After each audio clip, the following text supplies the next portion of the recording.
Coming up on Tekzilla, what exactly is a National Broadband Plan? 5 must-have tools to make your digital photography better. We're going to talk about backing up Blu-rays and answer a happy stack of your viewer questions. So chuck that leftover corned beef and cabbage in the nuker, because Tekzilla starts now.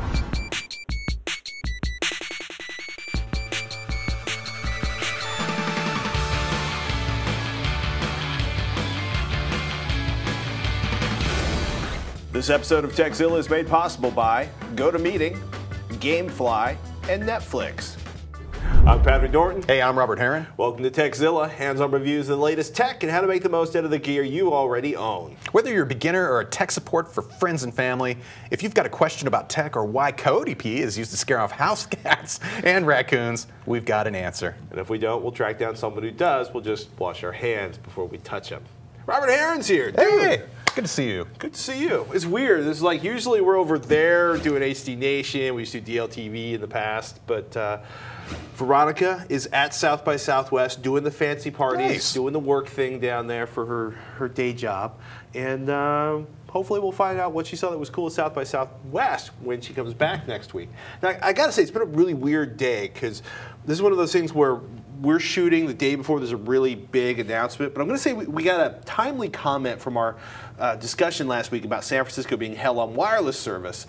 Nathan writes in, complaining that they never test anything in San Francisco is ridiculous. Try living in rural Fairmont, Minnesota. We finally got a bump in our DSL from 3 megabits to 6 megabits per second. How rural can you be if you have DSL? And then there's the fact that Verizon bought out Altel, so we finally got 3G. The local cable company, aka Mid-Continent Communications, has 15 megabit per second service, but as soon as you cross the 15 gig limit, done, and no torrenting is allowed. They limit your throughput horrendously. So far, the DSL company Frontier has been kind to us. Nathan in Minnesota.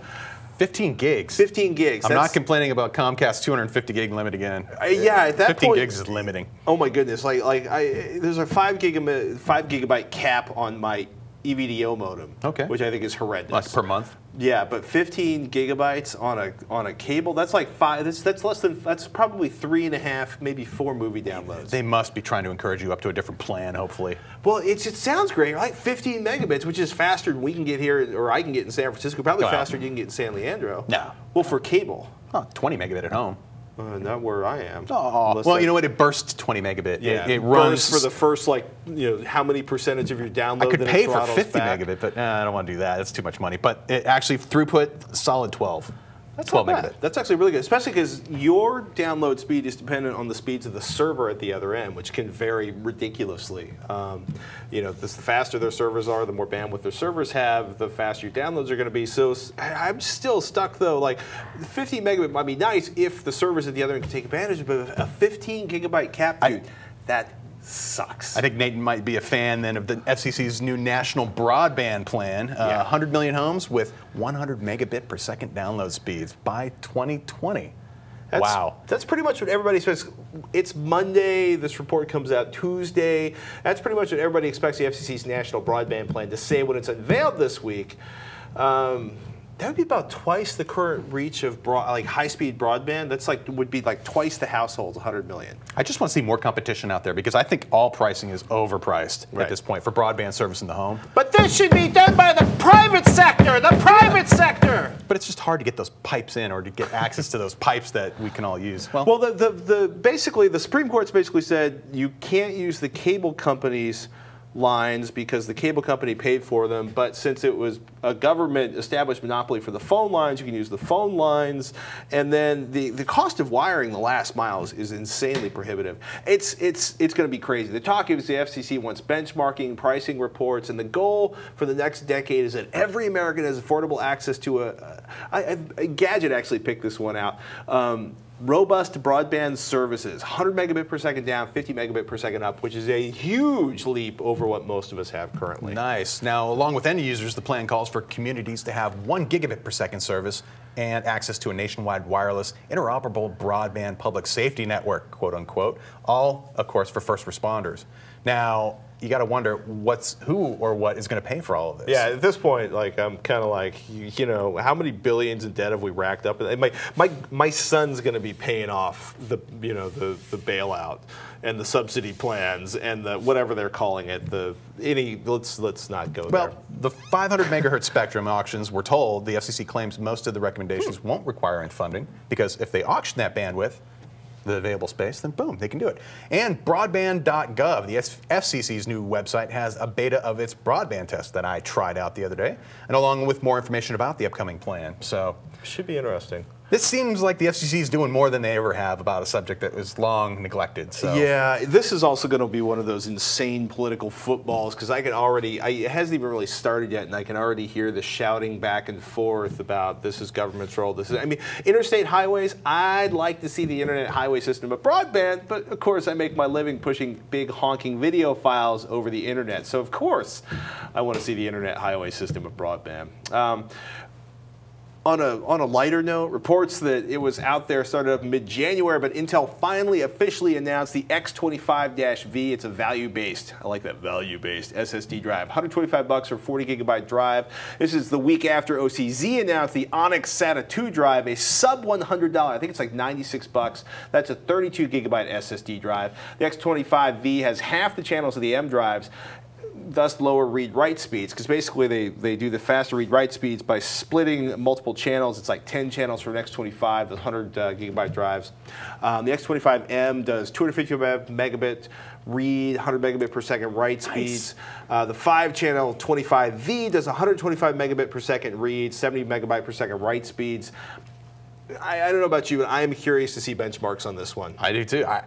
I'm just glad to see some sub $100 price points on these products, but it's still, a tiny drive. It's basically it's your startup drive. And now I'm wondering, should I just use a USB key that has 32 gigs in it? I know the SSD is going to give me faster performance overall. So yeah, this one's going to be interesting. Definitely curious to see benchmarks. You can expect most of the $100-ish bargain SSD drives to have lower capacity, fewer channels, and lower performance than the $250 plus drives. Intel is still claiming, though, this should be 4 times faster than a standard 7,200 RPM drive, about as fast as a 10,000 RPM drive, one of those big fancy like 300 gigabyte 10,000 RPM drives. The Raptor. Yeah, Raptor for significantly less cache. And Intel says trim support is built in. Yeah, definitely want to see benchmarks, but it could be a nice speed bump. Like you don't want to spend $250, $300 for a 100 gigabyte SSD. This could be your boot drive and your main operating system drive. Maybe stuff a couple applications on it, some big files. I just like to see the prices coming down like they are, and Scratch performance drives. going up, and more options. It could be your scratch drive when you're working on Photoshop. Dude, like you said, a boot drive. I want it to be my boot drive, and I'll have regular hard drives. Because I have an SSD as my boot drive now, no. but $100 is better than $250, but my drive's twice as fast, so you know. Epic. Moving on. Dennis White sent us this really intriguing video question about HDMI. Take it away, Dennis. Hi, this is Dino's Place, and my question is, why was HDMI invented? Why not just use fiber optic cables for video and audio? Wouldn't that be a better connection? Thanks. Thank you, Dennis. Well, the design goal of HDMI in the first place was to be compatible with DVI. That's the first digital video connection that many of us were exposed to. And the founders of HDMI, that included some of the biggest names in consumer electronics like Panasonic, Sony, Toshiba, Philips, Hitachi, that group realized it was just as important that they have the support of the studios and the people who own the content when creating a new standard. Basically, it had to be a secure connection. But why copper instead of light? I mean, you know, your digital audio connection, most of the spin-offs out there. There really is no technical reason why it couldn't have been a fiber cable used as the primary transport in consumer home theater, but such a system would need to have HDMI's low unit cost. The port on for HDMI on a typical product is about 4 cents to license that. It also, most importantly, they need to have a secure data transport and a standardized interface, which you could say that is a standard. Toslink is a standardized interface that's used for that. There are products that will convert the HDMI, the copper, to fiber, and then back on the other end. Most of them will run really long distances. Super long runs. And arguably, you could also say, why didn't we all just switch to SDI that uses a serial digital interface that uses your standard coaxial style cable? They'd have to run HDCP over. That's the thing. In that standard, there really is no copy protection. It's designed for broadcasters and internal use, where it's like we're just moving around Fat, uncompressed video. Literally. Mostly because a bunch of people were in a room and they liked this particular packaging and they didn't like this particular packaging, and so they went bada boom, bada bing, we'll do it this way. Yeah, and like we were talking about too, DVI is really where it started. They wanted something that would be backward compatible with that. Hence, we've got these great little cheap adapters that'll convert your DVI cable to HDMI and vice versa. Granted that with DVI you don't have audio. But well, there is a nice crossover also with computers, right? Because computers, you know, the HDMI can do HDMI from the DVI out, so that actually does make sense. I mean, it had its computer origins. Consumer electronic smurging. I mean, if we would have let the video engineers do it, everything would be using cheap fiber or RF cable to everything, right. And it'd be nice to have fiber. I'm a big fan of the cable would be cheap, but it would be like $8 or $50 for the thing you plug it into on your. But you got to have the secure pathway, the protected storage, protected transport, protected display, just to make the content owners happy. They could have done that inside. I think they probably just didn't think optical cable was going to scale as well as HDMI cable in terms of pricing going down. You know, that's my theory. Back in the day, I would say that's a good argument. But nowadays, you realize that those cables are. I don't know if it's as cheap as fiber, but it's pretty close. So maybe when we get to our next generation HDTVs, they'll start bringing in that optical HDMI. Wireless. Everything wireless. Yeah, no, maybe not.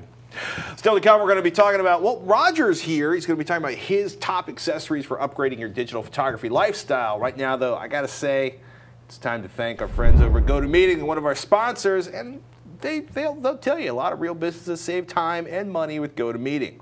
Watch this real story about how one business does it, and don't forget to sign up for a free trial. Check it out at gotomeeting.com/Tekzilla. We're a real business. We save real time and real money with GoToMeeting. Pinpoint's an on-demand email marketing service provider. We use GoToMeeting primarily as a sales tool. We're able to be there and watch over a customer's shoulder, so to speak. Okay, and then up at the top where you see the link tool, in fact, here, I'll move the cursor for you. Right there, you see that? Go ahead and click on that. There you go. I got it, yeah. GoToMeeting is integral to our sales process because clearly we were able to roughly double our sales efficiency. Real business saves real time and real money with GoToMeeting. Head over to revision3.com/GoToMeeting for the full story and sign up for a free trial. Hey, let's dogpile some viewer questions. Mark writes in, we have some rancher friends in West Texas that only have dial-up service available to them with, get this, 33K service. Ow. Ouch. The cable company wants $5,000 to run the cable up their half-mile drive to their house. Is it possible to install a wireless router in a small house they have at the entrance near the cable access and transmit the broadband signal up to their house? Could they attach an antenna to the router to make this trip? And if so, how large would the antenna have to be? If this is possible, our poor dial-up saddled housewife would be the happiest lady in West Texas. Thanks, Mark. Dial-up saddled housewife. You know, I have a lot of friends who only have access to dial-up, and I haven't used 33K dial-up in a while, but I don't miss it either. My wife and I looked at a place for rent, and we realized the only way we could possibly live there was if there was a tower nearby. We would have to sneak up on the tower, put a directional antenna, something like this, and aim it towards this place in like downtown, a city or the Steal small the city's city. Wi-Fi? Not the city's Wi-Fi, but we'd have to cut a deal with somebody to get Wi-Fi from the middle of town, go in on somebody's Wi-Fi. So it's doable. It's extremely doable. Look, the great thing about so much of Texas being so flat is that it makes it easy to send Wi-Fi over long distances. Wi-Fi is a line of sight technology. Trees mess it up, houses mess it up, barns mess it up. But if you can basically see what you're shooting to, and you might have to put a little, antenna extender on top of the house or on top of the realistically, gatehouse. A few miles? I've done a mile with cheap antennas and Wi-Fi, like consumer Wi-Fi adapters and cheap antennas. This is a 14 dB directional antenna, so it focuses all of the radio energy pretty much in a very narrow cone. And so one of these on the house and one of these on the gatehouse, we pretty much take care of it. And you'd probably bridge a couple routers. The trick with routers is actually finding one that will allow you to add an external antenna, or if you have to mod it. It's kind of funny, right? Receiver sensitivity, because your worst case scenario is maybe you end up with a cheap notebook in the gatehouse, right, connected to the cable modem or whatever's down there, and then you connect that to the cheap notebook with the cheap card connected into it, connected to the antenna. And by the way, you're going to have to use the most expensive stuff that often is the cable you use to connect the antenna to the Wi-Fi card or whatever type it is, because LMR coax cable, basically the longer the run, the thicker the cable you need to use, and this stuff can easily get up to like $1 a foot, because if you try to use regular coax, basically you lose all the signal. Like the 2.4 gigahertz signal, 5 gigahertz signal is lost pretty much in the first few feet. Can you terminate this stuff yourself? Yeah, man. Okay, cool. You can terminate yourself. You have it done. Pretty beefy. I've done.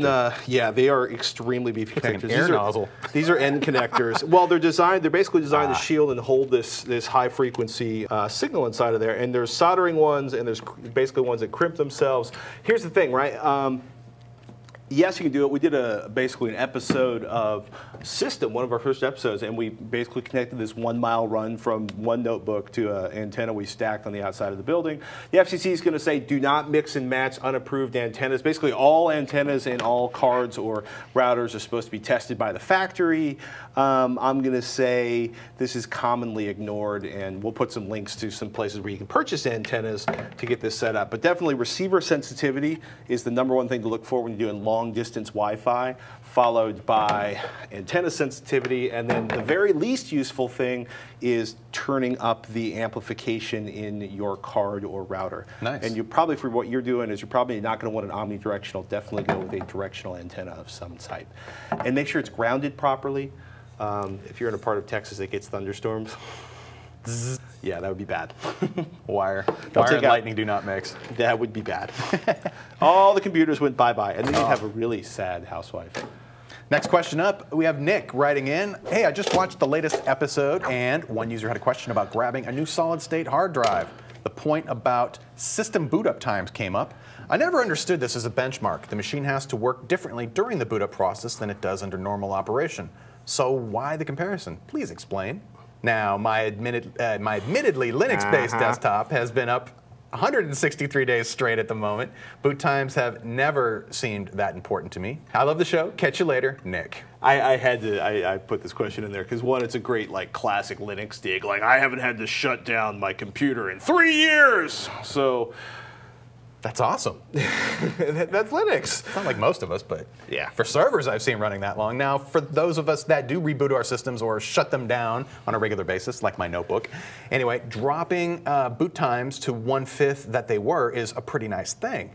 Now, for you Linux types, if you work with big honking files, especially reading them, you'll enjoy the throughput performance of solid-state drives. Right. For sure. Yeah, I mean, look, like in SSD drives, the equivalent to like Intel saying like a cheap SSD drive is 4 times as fast as a 7200 RPM drive. An expensive SSD drive is probably 8 times as fast as a 7200 RPM drive, twice as fast. And these are all loose numbers. I should probably benchmark. I have a Raptor. I've got like a 1 terabyte. I've got like a 1 terabyte Western Digital Black, a Raptor, and an SSD. So I should benchmark all 3 of them to do real-world throughput. If you're working with huge files, SSDs can be amazing even under Linux. But for those of us, one of the reasons of the most dramatic improvement between an SSD and a rotating media hard drive is probably the startup time and loading up things that are file intensive, loading up big files off the hard drive. That's where it is the most notable. That's why people keep talking about it, because you're like, oh my goodness, I hit a button, it started. It was like firing up the toaster. It just happened. And that's why people keep referring to the boot up times. For the first access for applications, that's where I really noticed the big bump in performance with the solid state drive. Absolutely. And the other excuse would be then, or not excuse, but just one great thing is that you get that speed performance in the raw transfers. Now, if you're going over a network, the network's likely going to be your choke point. So that's not as big of a deal. But if you're working inside your system, totally, it can be nice. Coming up next, Roger Chang's top 5 tools to help out your digital photography to make it more maximum. But first, Death, Broken Hearts, your favorite band taking a little time off to regroup. There are bigger disappointments in life than getting home with a new video game and finding out you just spent $60 on a DVD jam-packed full of gaming suck. Which is, well, look, I'll be straight. I can't help you with death or taxes. My dating history is a nightmare, so don't ask me about how to date. But Gamefly, it's one of our sponsors. They are the largest online video game rental service. They can help you avoid buying a crappy game by trying it out before you roll your credit card through, well, wherever you buy your games. We're talking about thousands of new and classic titles across all consoles and handhelds at your fingertips for $15.95 a month. Rent 1 to 4 games at a time. Keep them for as long as you like. You want to take 112 hours to finish that game? Whatever. Gamefly has no late fees, no due dates. Shipping back and forth is always free. Once you're done playing the game, send it back. GameFly is going to get you the next available game on your list as fast as they can. You can even buy a game if you like it at a discount, and they'll send you the manuals and all the good stuff that came inside the box. Here's the deal, Tekzilla fans, you can score a 15-day free trial. Just go to gamefly.com/Tekzilla. Some restrictions apply, see the site for details, but please keep Tekzilla coming by trying out our sponsors like gamefly.com/Tekzilla. Looks like it's time for another website we just can't get enough of. A website that we just can't stay away from because it's too useful, too funny, or just too darn irresistible. This week's pick, Topless Robot. Any true geek worth his or her stack of imported Doctor Who DVDs follows at least one of the following fandoms: fantasy, sci-fi, cult flicks, cult TV, comic books, video games, fan fiction, /fiction, toys, cosplay, and of course, any combination of the above. Which is why every geek should load up their RSS reader with Topless Robot, the site dedicated to all manner of geek news, humor, and self-loathing.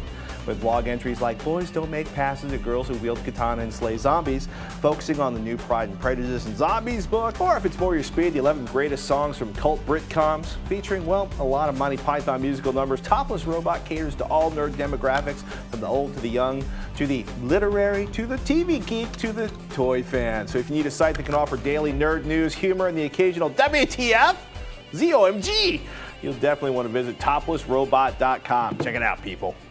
When you step up to a digital SLR, you'll find yourself buying a lot of extras. And if you're not careful, you could easily spend almost as much on those as you did for the camera.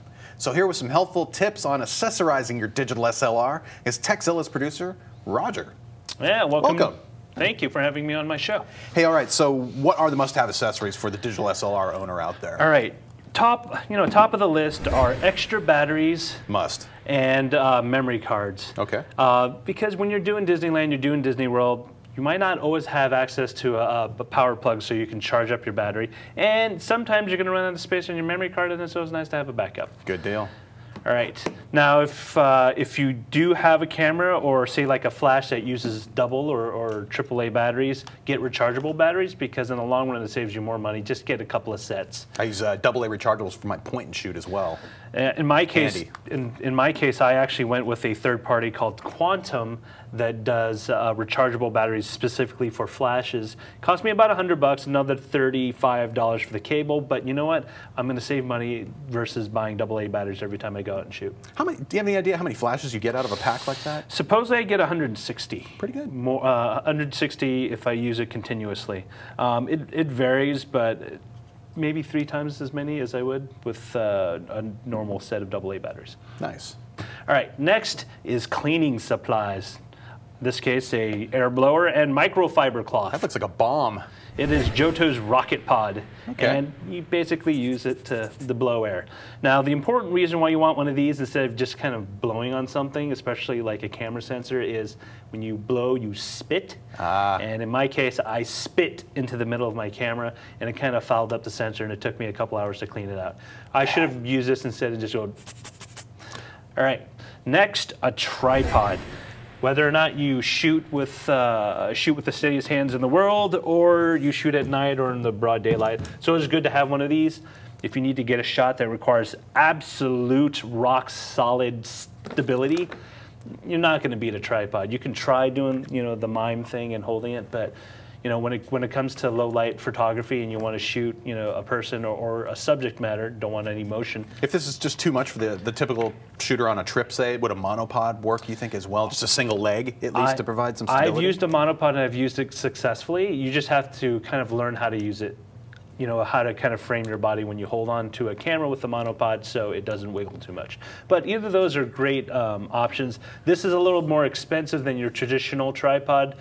You can spend about $20, $25 at a Target or something. You could always put a digital video camera on there too if you already own one. Yeah, they're dual purpose. Anything that will attach to the little screw mount will affix to that. Even those little flip cams, those little ones. And like you mentioned too, night shooting is where I really need it. If you're shooting without a flash, you really need to hold it steady, and tripods are the best for that. And even group photos where you have to be in it, you set it up on the tripod, set the timer, and run around. Good deal. All right. Bags. Having an adequate bag, whether it's a small bag like this Tamarack Velocity 6 or this Kata 467i photo backpack. Nice. Having an actual bag that cradles your camera in a padded kind of condition is good because you might want, a lot of people think that you can cram these in your backpack, they'll be fine. I did that for a while. And I actually did scratch up a couple of filters that way, and also chipped my older camera that way. And it just makes more sense to have something that's small that you can stuff into a larger backpack that you already have, or just get a brand new backpack that accepts, for example, this one accepts a laptop, as well as other items like sandwiches, books, all the normal stuff you would carry in your backpack, iPod, and still have enough room at the bottom to hold all my SLR accessories, including extra lenses, batteries, and more stuff of like that. a portable photo studio versus, say, your travel bag, your day bag, where you just, you know what, I know everything I need is in here, I can take it and run. Exactly. Another thing I recommend is if you plan on doing a lot of photography indoors and at night, I suggest you pick up an external flash. These are kind of pricey, but they're well worth it. The flash on the camera can only go so far because it's limited in range due to the fact that it needs to stay fixed on your camera and not to increase the cost of the camera. But these are so much more flexible. So you want to find one that is both tiltable and you can pivot as well, so you can kind of do the bounce light off the ceiling. What's the purpose of your taped on sheet of paper? So this is my one pet peeve with flashes. There's a lot of guys out there, Stofan and a few others I won't mention, that try to sell you a big chunk of plastic that fits on your flash to kind of diffuse it. Oh, okay. Unfortunately, when you bounce a flash like this and you shoot into a giant plastic goldfish bowl, you're shooting the light 360 degrees. You're basically wasting light this way because it's not being used. So you can get a very similar effect by taping on a white sheet of paper around the flash in its bounce condition, and the light will still bounce off the ceiling, but it's also reflecting off this, so you get a more even filled out flash. Good tip. I'm not saying that those don't work, but you can get the same effect without having to pay $30 to $100 for this. Experiment with, I don't know, a couple cents worth of tape and paper. You can even cut like one of those plastic spray bottles that you get at like Costco, to fill with cleaning solution. Cut that and stick it on top and do the same thing. But yes, I hear you know what? saying. It looks ghetto, but it works and it's cheap. Awesome. All right, final thing. If you're really serious about the digital photography hobby, you do want to invest in additional lenses and lens filters.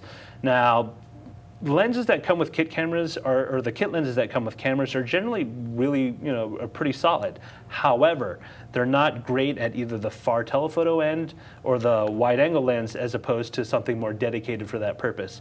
So if you want to do wildlife, you want to do sports from the nosebleed sections of the baseball stadium, consider getting a telephoto lens. If you want to do architecture, you want to do really wide kind of weird-looking shots, you want a wide-angle lens, or if you want to do night shots, you want to consider getting a prime lens. Depending on what you want to do will determine what type of lens you get. Think about what it is, the subject matter that you're going to be shooting most often. Exactly. What's your favorite thing to shoot and try to get a lens appropriate for that? Exactly. And if you want to try something out, don't want to spend too much money, there are outfits out there in many large cities that let you rent camera lenses. Oh, that's a really good So you idea. can test out, it's like, hey, this is something I want to drop $1,200 on. Or no, I'm not going to use it this much, I might as well rent it for the 1 or 2 times a year I need it. Terrific. Hey, thank you very much. Sure. Coming up next, we're going to have more viewer questions, but first, let's take a moment to thank one of our sponsors, Netflix. I'm in the mood for some sci-fi, and Netflix recommended Existence with a Z. So that should arrive in my mailbox within a day or two, so I'm looking forward to that. Now, Netflix saves me time, money, and hassle by delivering my cinematic desires directly to my home. As a Netflix Unlimited member, you get the discs in the mail in about 1 business day. Plus, for $9 a month, you can instantly watch unlimited TV episodes and movies streamed directly to your PC, Mac, or right to your television via Netflix-ready device like the Xbox 360, PlayStation 3, and soon the Nintendo Wii console. Now, I am partial to the devices that can stream Netflix's HD streams. And with Netflix, you can watch as many movies as you want. Shipping is free, and there are never any late fees or due dates. Keep the movies for as long as you'd like. You can get unlimited movies 2 ways for only $9 a month. And for $2 more, you can select Blu-ray discs when available.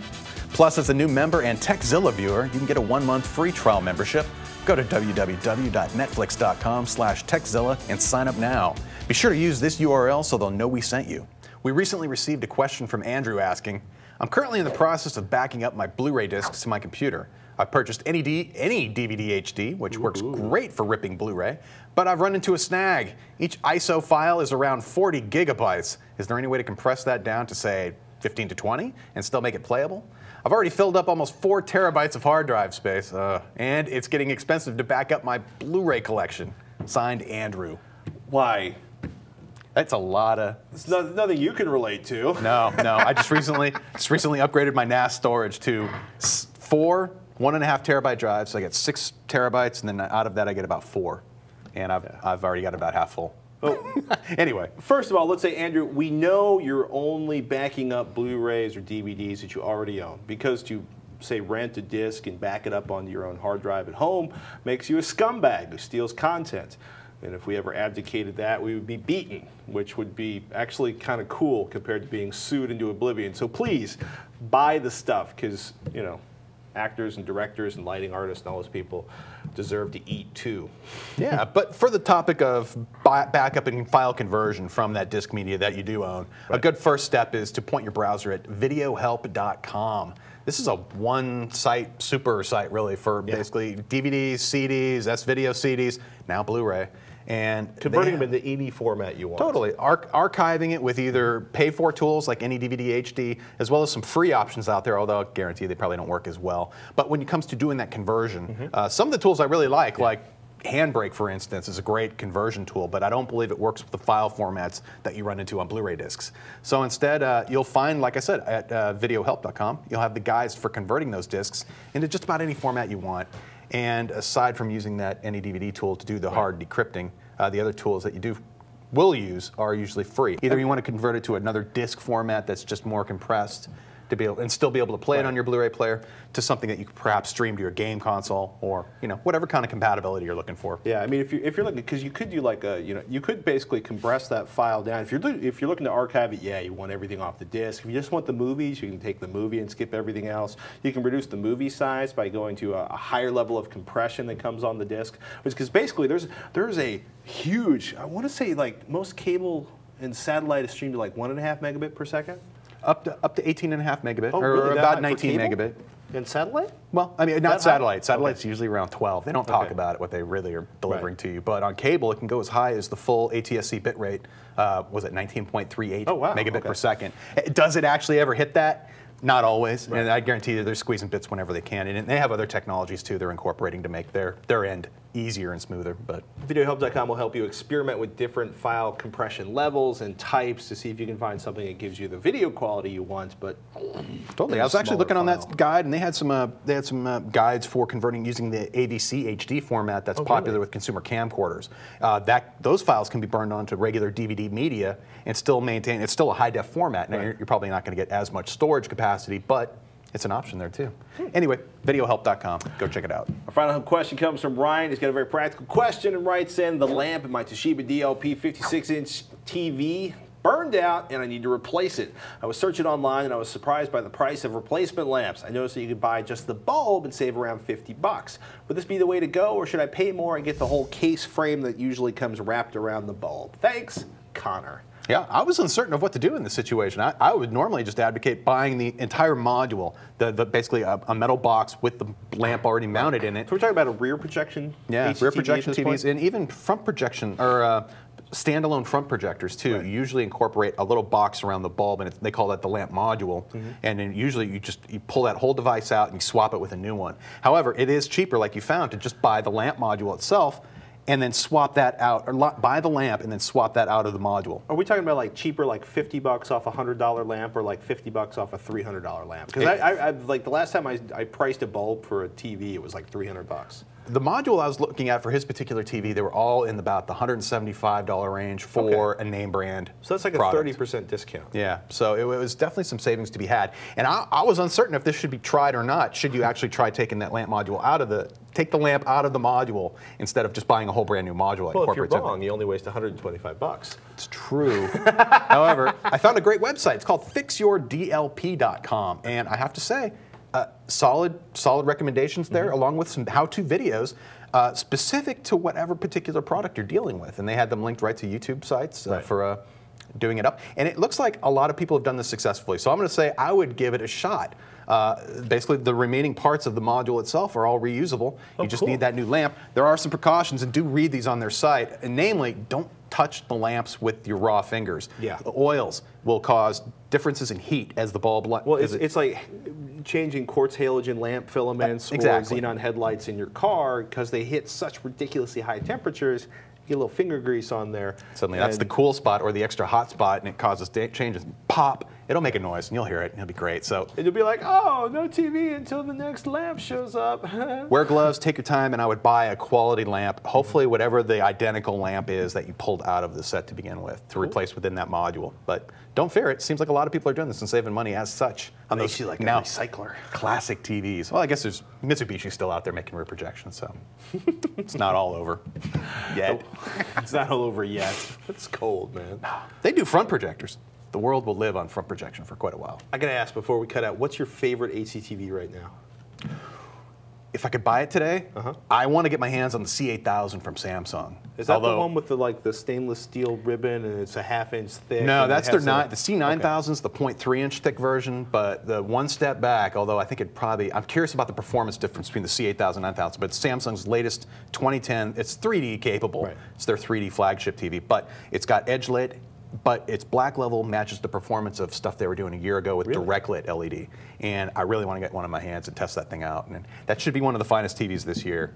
I'm sure it ain't going to be cheap, but yummy. Well, you got $1,000. Which HDTV should be looking at? Ooh, I would be looking toward Vizio, to be honest with you, or plasma technology. There's some great values to be had on Panasonic plasmas, especially some of the new 2010 stuff coming up. I'm really jazzed about what they're doing there.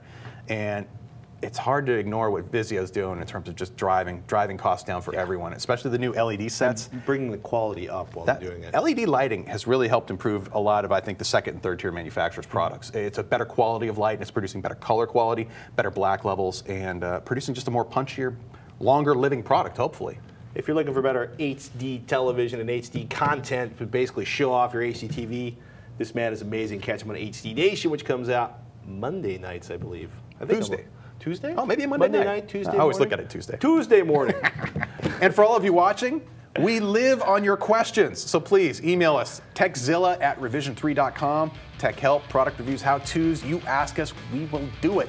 But we need those emails, so don't be shy. Send them in to tekzilla@revision3.com. Even better, send us a video question and make Veronica smile because she's going to be back next week. Send her a video question. Think of all the fun you can have and the admiration of your friends and family when they see your mug on our show. Just keep it to 15 seconds, upload it to YouTube, and send us a link in an email to tekzilla@revision3.com with video question in the subject line. And as always, you can visit our forums at revision3.com/forums. Share your thoughts, your ideas, your comments with the other fans of the show. Yeah. Hey, thanks everyone for watching. I'm Patrick Norton. And I'm Robert Heron. Until next time, you've been watching Tekzilla. Dude, thanks so much, man. Hey, my pleasure.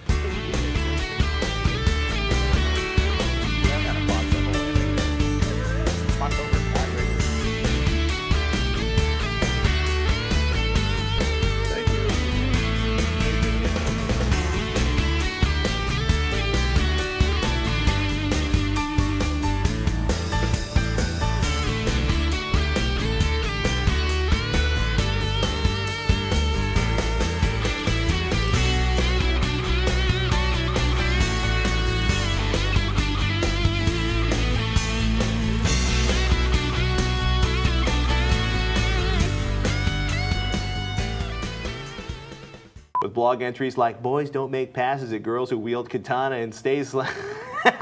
Wow. Sorry, I almost had that. It's such a funny title. I may never look at this website. I'll have a few drinks. That's a stunningly... Sorry. Bust. Nerd. Go back. Nerds. I was there, I was flowing, I was on it, and I was like, what the f is that sentence trying to say? I'm Sticky. I'm the dude. You got the wrong guy, man. All set? You want the other Lebowski. That's what's so funny about like seeing the Tron reloaded. You hear the voice at the end of him talking? I can't even think of him as being Flynn anymore. I know. It was Jeff Bridges, right? Yeah. What the hell is the dude doing in the Matrix? Bruce Boxliner's in it. Oh, it's going to be epic.